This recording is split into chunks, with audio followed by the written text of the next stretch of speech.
Hello everybody, welcome to That's Football. Liverpool have beaten Tottenham 6-3 on a day where my club, Manchester United, have been beaten at home by Bournemouth 3-0. And it is Christmas. I feel that in the spirit of That's Football, I have to be quite honest and say that watching the first 20 minutes of Liverpool today, I realise this title race is over.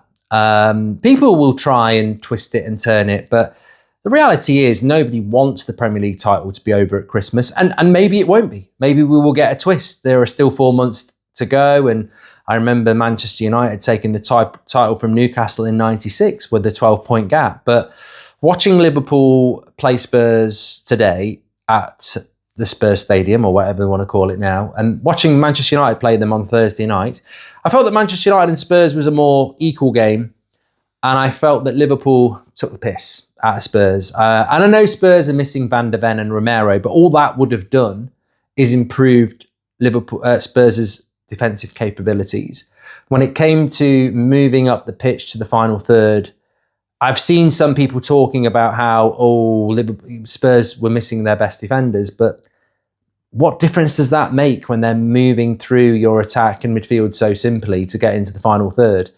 And that first 20 minutes, correct me if I'm wrong, most of the goals came after that. So Liverpool were, they were just too good for Spurs. And I don't think that's a bad reflection on Spurs. I mean, Man United have got to go to Anfield in a couple of weeks, and I worry about where Man United are. So I'm not in any way taking anything away from what Spurs might achieve this season, but I think it's over. I think Liverpool are the best team in the league. I felt this for a while.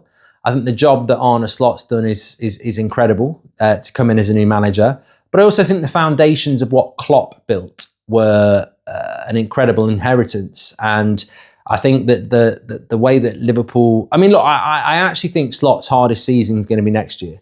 Will Trent be there? Will Van Dijk be there? Will Salah be there? They'll all be a year older anyway. It's almost like... And I was just talking about this because obviously I'm away at the moment, so I've just been out for a couple of drinks and we were walking back talking about the title, and I said, well, it's Liverpool's. It's Liverpool's title because Man City have gone. Arsenal dropped points to Everton last week. Chelsea dropped points to Everton this week. Liverpool's game in hand is Everton, but that's a Merseyside derby. I mean, of course you'd expect them to potentially drop points, and yet everyone else has done it to Everton, and they shouldn't be doing it. So I think Liverpool have got the experience. But you know what? What do you want? Because, you can't get blood from a stone, but you can get the truth from a Goldbridge. Liverpool are the best team this season. I can't control that. I don't want it to be the case, but they are the best team this season. They play the best football. They've got the best defence, and they're the best team. And there is a long way to go, and things can change. But at this moment in time, they are the best team in the Premier League. They're the best team in the Champions League as well, aren't they? They're top of that. But that is a difficult game. I watched Arsenal go to Spurs, North London derby. Spurs had more of the ball. Arsenal defended well. They got the goal. They got the 1-0 win.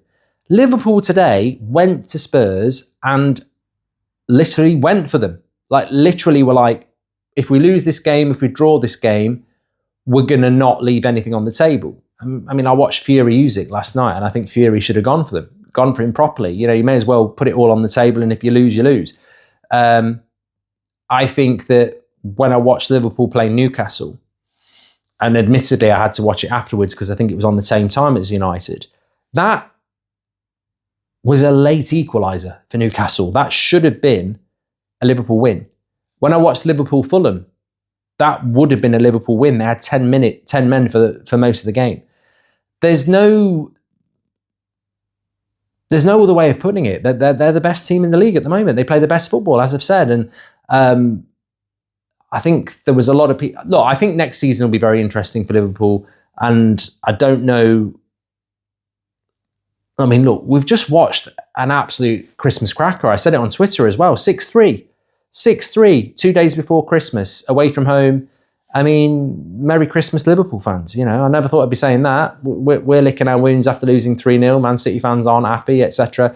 But football, this is football. That's football. This is the channel. Make sure you smash the like and subscribe. I'll never stop enjoying the moments when the rivals lose, but when they're doing well, I can't not say that it's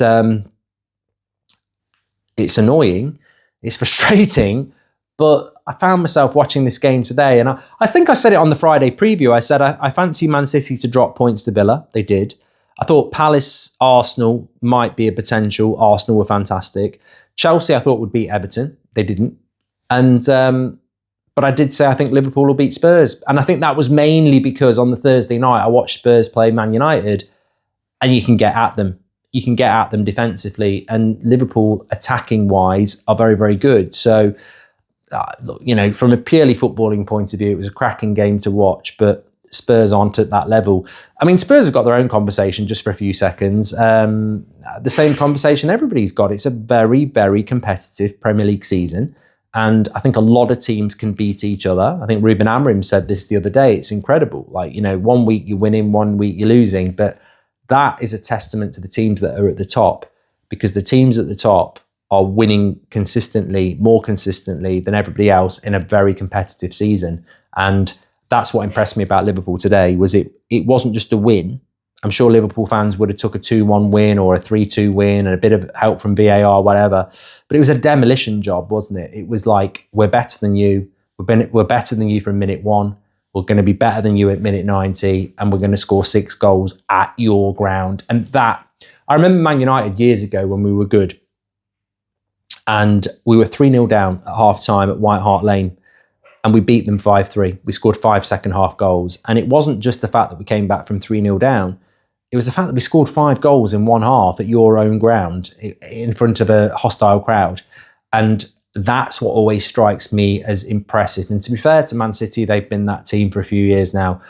It's all right winning at home. You can win a title on your home form, but you really win a title on what you do away from home.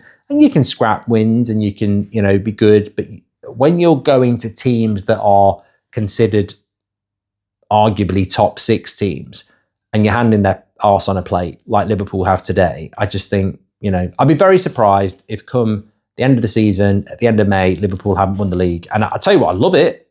I'd love it for 2 reasons. One, I'm a United fan and Liverpool are our biggest rivals, and that's based on a proper rivalry. And 2, if Liverpool don't win the league, it means somebody has done something incredible, whether that be Chelsea, Arsenal.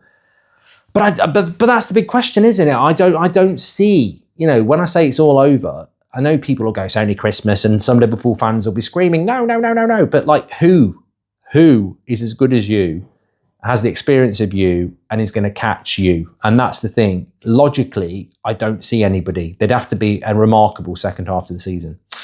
Anyway, make sure you smash a like and subscribe. I'll speak to you on the next one.